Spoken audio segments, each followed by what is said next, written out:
Bien dans mon immeuble, avec Loiselet et Desgremont présente. Sud Radio, les incontournables de la copropriété. Thomas Binet, Philippe David. Bonsoir Thomas, vous allez avec votre consultant Philippe Loiselet, patron de Loiselet et Desgremont, nous informer sur tous les sujets liés à la copropriété et plus précisément aujourd'hui aux travaux que peuvent ou pas réaliser les copropriétaires chez eux. Absolument Philippe, alors on va s'intéresser cette semaine aux travaux privatifs. Lorsqu'on pense aux travaux dans une copropriété, on pense plutôt à ceux d'ailleurs qui concernent la collectivité des copropriétaires. Pourtant, il arrive que l'un ou l'autre veuille réaliser des travaux dans son appartement. Est-ce possible? Dans quelles conditions? C'est ce que nous allons tenter d'expliquer aujourd'hui avec vous. Bonjour Philippe Loiselet. Bonjour Thomas Binet. Philippe, dans quelles conditions un copropriétaire peut-il entreprendre des travaux dans son appartement sans risque et quel type de travaux doivent-ils faire l'objet d'une autorisation de l'Assemblée générale? Bien souvent, et plus particulièrement chez les primo-accédants, nombre de copropriétaires ont tendance à s'imaginer qu'ils peuvent faire ce qu'ils veulent comme travaux chez eux. On pourrait effectivement penser que chacun fait ce qu'il veut chez lui, mais ce n'est pas totalement le cas. L'article 9 de la loi sur la copropriété nous dit: chaque copropriétaire dispose des parties privatives comprises dans son lot. Il use et jouit librement des parties privatives et des parties communes sous la condition de ne porter atteinte ni aux droits des autres copropriétaires, ni à la destination de l'immeuble.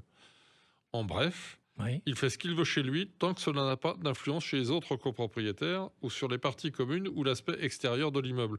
D'où la nécessité, lorsqu'on envisage d'effectuer des travaux dans un logement, de se poser quelques questions importantes. Alors justement, on va s'arrêter sur ce point-là. Quelles sont les questions qu'on est censé se poser? Premièrement, est-ce que ces travaux vont modifier l'aspect esthétique de l'immeuble, visible donc depuis l'extérieur?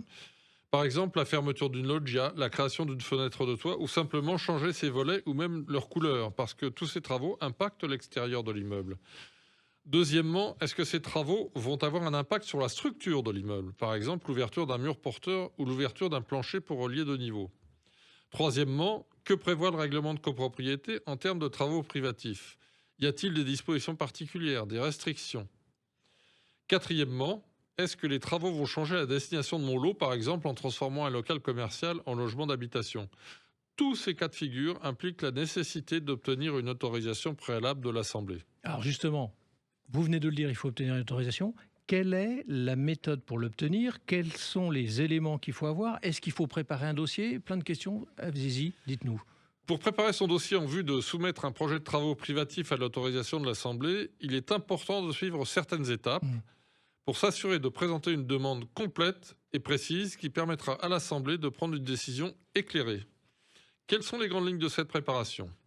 Tout d'abord, vérifiez ce que dit le règlement de copropriété sur les travaux envisagés. Certaines copropriétés ont des règles très strictes. Réalisez ou faites réaliser par un professionnel une étude préalable pour déterminer si les travaux envisagés nécessitent un permis de construire, par exemple, en plus d'autorisation de la copropriété. Préparez des plans détaillés des travaux envisagés en indiquant clairement les modifications apportées, notamment les couleurs ou les matériaux envisagés. Et obtenez des devis détaillés de la part d'entreprises qualifiées, ce qui permettra de donner une idée claire du coût des travaux. Alors ça fait déjà beaucoup de points assez précis que vous venez de nous donner. Est-ce qu'il y a d'autres précautions malgré tout à prendre? Oui. Bien que ce ne soit pas obligatoire, je vous conseille de rédiger une notice explicative qui présente l'objectif des travaux, les bénéfices attendus et les éventuelles nuisances temporaires pendant le chantier. Si les travaux sont complexes, il peut être judicieux de joindre une étude réalisée par un architecte ou un bureau d'études. Rédigez ensuite une demande par courrier recommandé que vous adressez au syndic pour inscrire votre projet à l'ordre du jour de la prochaine assemblée. Pour être sûr de respecter les délais, envoyez votre dossier 6 semaines avant la date de l'Assemblée générale. Il peut être utile également de discuter en amont avec le conseil syndical ou les copropriétaires pour expliquer votre projet et recueillir leur avis. Préparez-vous à répondre aux questions qui pourront vous être posées. Allez, un mot pour conclure, Philippe, sur cette problématique de travaux, justement. Eh bien, en fournissant un dossier complet et bien préparé, vous augmentez les chances que votre projet soit compris et accepté par les autres copropriétaires. Il est aussi important de rester ouvert au dialogue et prêt à adapter votre projet si nécessaire pour répondre aux préoccupations des autres membres de la copropriété.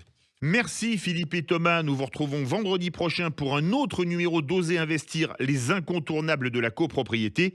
Et nous vous retrouvons également Thomas tous les dimanches matins dès 9h30. Les vraies voix Sud Radio. Oser investir, Philippe David, Thomas Binet.